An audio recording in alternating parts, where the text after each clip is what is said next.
Paul, first things first, QED, what does it stand for? Kendall, it's a Latin term, Latin for quod erat demonstrandum. It's a bit of a mouthful, but it means that which is proven, which I thought was a good philosophy to start with for my consulting business. And what's the story behind the business? I started in 2003. That was done after 7 years working with Ernst & Young, the large accounting firm, where I was a business developer. And prior to that, I spent 10 years with BHP, where I was an oil trader.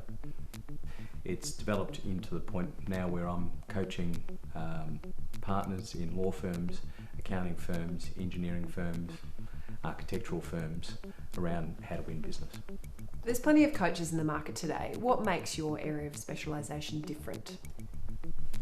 The piece that I pride myself on, the thing that I'm most happy to bring to the table for my clients, is the ability to win business.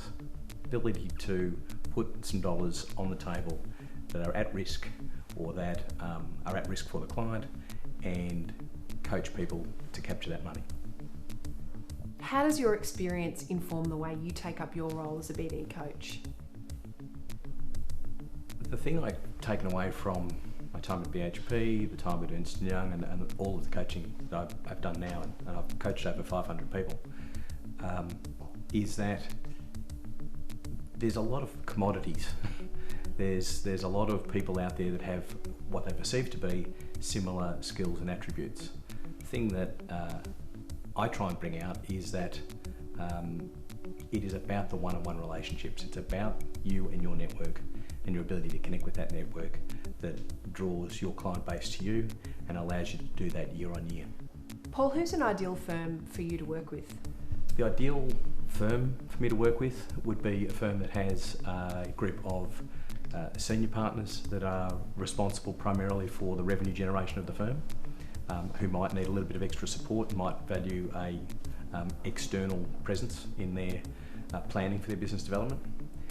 Potentially a firm that has, at the other end of the scale, a raft of junior staff that they are looking to promote into senior positions and wanting to give them those finishing touches that will allow them to create their own practice. Occasionally I will get clients that have partners that have lost their practice for some reason. Perhaps they've fallen off a panel or lost a major client and they're looking to fill that hole. What's one counterproductive behaviour or mindset that you see transcending these professions?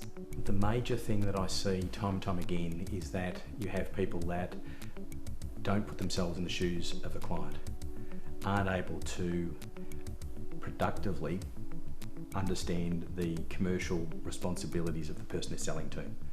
So again, one of the things that I try and bring out in my coaching and my clients is what are the things that you've done in your past that will allow you to help a client themselves look good in their business, make a dollar in their business, and value the advice that you're giving. So Paul, if I presented with that mindset, what would your approach be to coaching me? There's two major parts. Essentially there's the what you need to do, and then there's the how you need to do it. The what is really about your business development plan. What are you bringing to the market? Who are you bringing it to? What are your goals? What are the specific actions that you need to take to get where you need to go? And that's a crucial part of most people's outlook on business development, and it's, in my experience, a part that is not always done as well as it might. There are always gaps.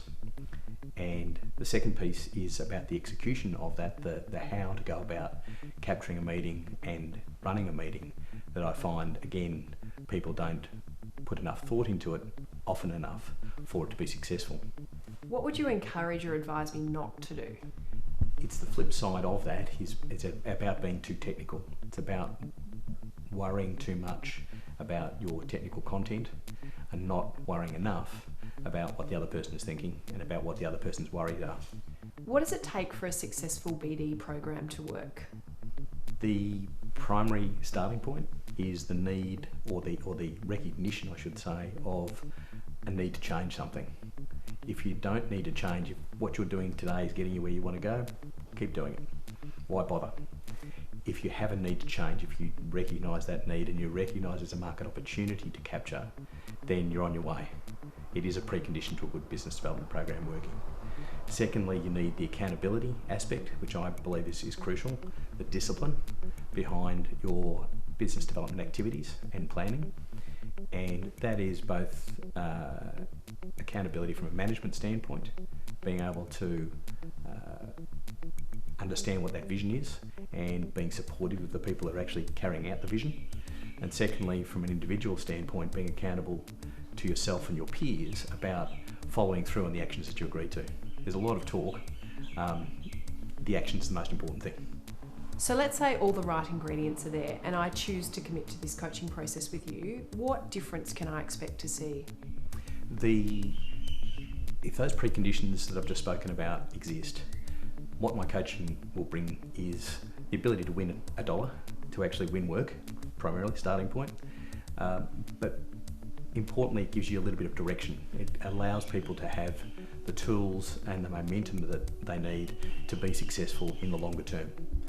And I find often that the people that I will coach get to a point where they're actually comfortable doing what they previously felt uncomfortable doing, and it becomes second nature. And that's what I'm looking for in my candidates. How quickly do you think I might see that? Typically, it would take somewhere around 6 to 12 months.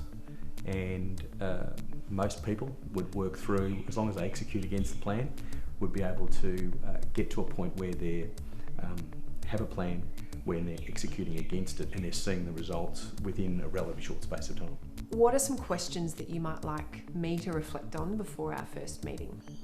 Primarily, I'll be asking you, what have you done that is of interest? What's the most interesting thing you've done in the last 6 months, 12 months, 2 years? Because we can build your value proposition around that. By value proposition, I mean the story that you're taking to market. And what sort of client are you looking for? What are the goals that you're looking to get from the coaching? Are you looking to win a particular client? Are you looking to raise a profile in a particular marketplace? Are you wanting to win a specific piece of business? Goals plus that understanding of what you're bringing to the table. If we blend those two things, we've got the embryonic parts of a good business developer.